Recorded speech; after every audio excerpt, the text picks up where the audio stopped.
Adesso mi faccio ancora veloce un caffè.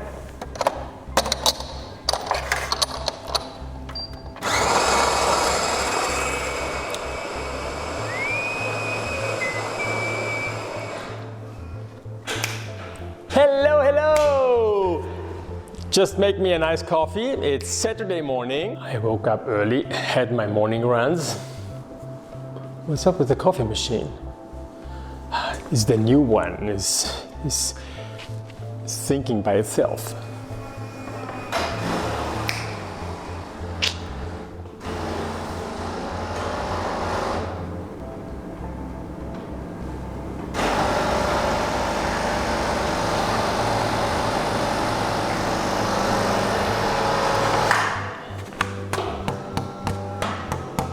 Okay.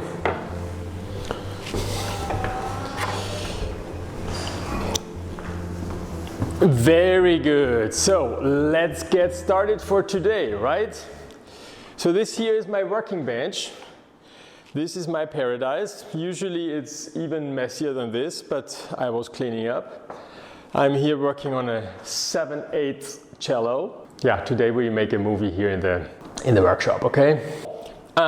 We talk about, since we made videos regarding varnish, on one side I always wanted to cook my varnish in my garden, but then it was raining so tough for so long, and cooking oil varnish in the rain is very dangerous since the temperature is very high and a single drop of water into your oil, bouquet oil, which is on 300 degrees Celsius, is like a small implosion, so we didn't want to risk to burn our eyes or face.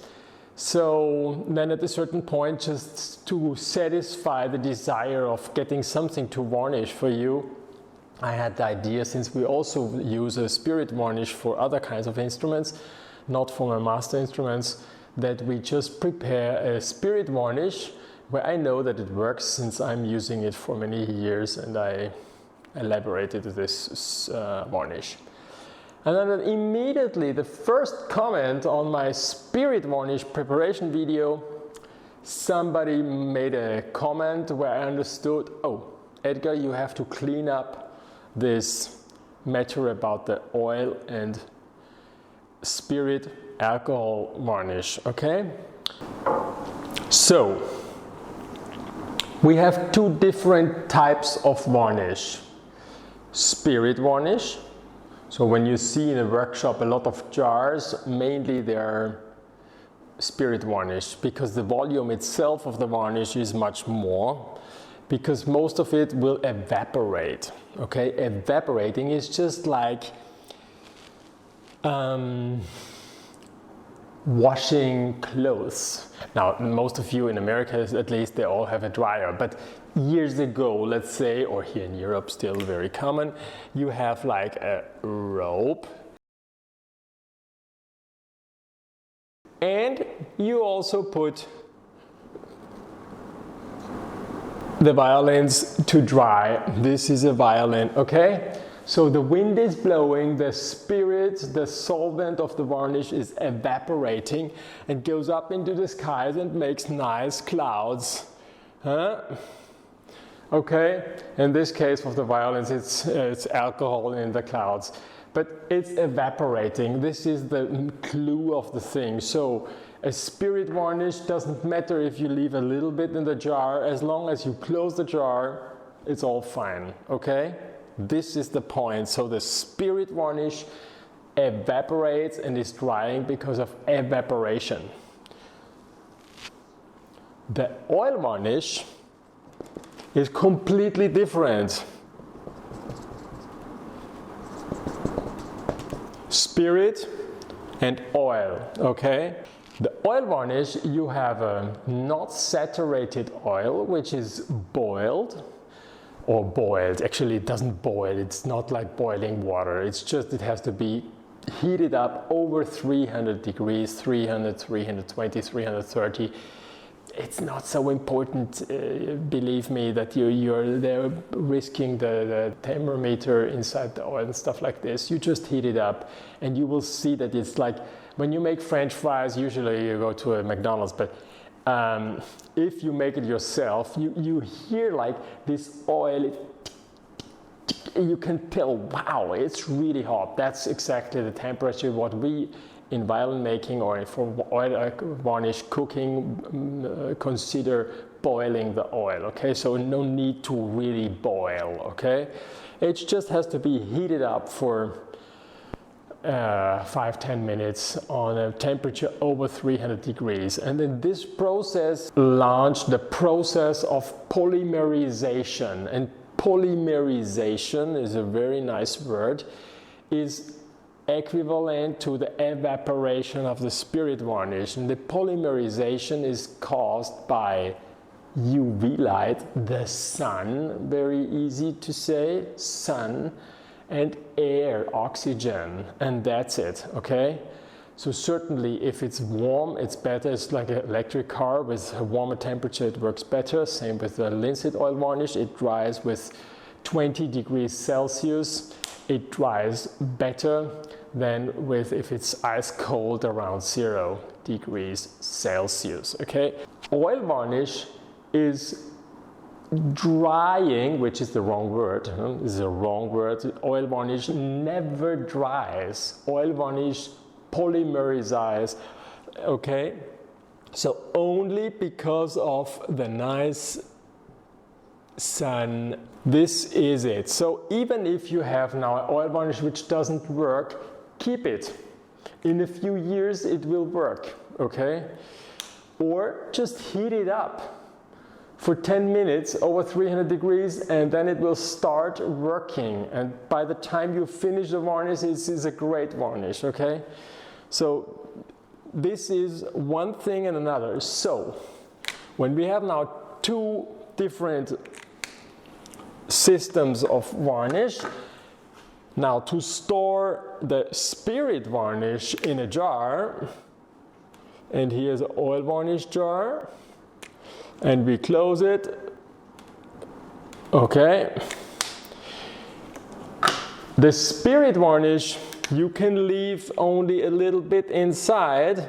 As long as it is closed, it will stay that way, okay. Just clean the upper part very clear. Don't mess up with the brush. Clean it after you varnished with spirit, and then close it, and this little, everything stays for years. The oil varnish, you have to fill it up all the way up, you know, in order that there is no air inside. Because if would be so much air, within 1 month, this quantity of varnish, the power of this launching, when you launch to cook the oil, is so strong that if the jar is too thin, the glass would even implode. It would do everything to proceed with this chemical process, okay? It's so strong. On a bottle of varnish with a tap inside, it will pull in the tap as far until there is no air. And this is very important, and you have to know that, okay? So oil varnish is polymerization, and here is evaporation. Here you can store the jar with air inside as long as it's closed. Here you have to close it as well, but try to keep it stored always in full jars. So now that you will say it's impossible. If you use the varnish, then it's half what I'm going to do. Then you have to find smaller jars, okay? So the key point is, once you've finished cooking your varnish and you have filtered it through a cotton or rough cotton, usually I'm using my old shirts for that, or linen is also good. You heat it up a little bit, 50-100 degrees, that it's getting a little bit more liquid. You filter it like this, and then you put it into many small jars. So even you will end up buying these small tiny jars with different kind of marmalade. And then I just fill every jar with the varnish up to the top, okay? In order that in, let's say, 1 year, when I start varnishing, that the varnish is exactly at the same consistency and everything how I wanted it to have. Otherwise it would be the process would keep on going, even if you store it in a dark room and there's no sun, because the process, because of the oxygen, is so strong, it would go on a little bit slower than if it's exposed to the sunlight, okay? So very important, two different kinds. The reason that I'm making video, one for Spirit and one for the oil varnish, is that in distinction to other makers, I like to keep my mind a little bit more up, at least in my short life of a little bit more than 50 years. Too often I saw that for many years in the past I had a certain opinion, and then later on actually I realized that it was maybe not so the right thing. So I like to have Spirit varnish as well as oil varnish, and every kind of varnish has a little bit its advantage and disadvantage. So that's the key point, that's why I tell you. Hope you learned even today something, you enjoyed it. Subscribe and buy as much as possible from my online shop, you would make me happy. And if you don't have any coin left, then just give me a like. Thank you very much, bye bye, see you next time, bye bye.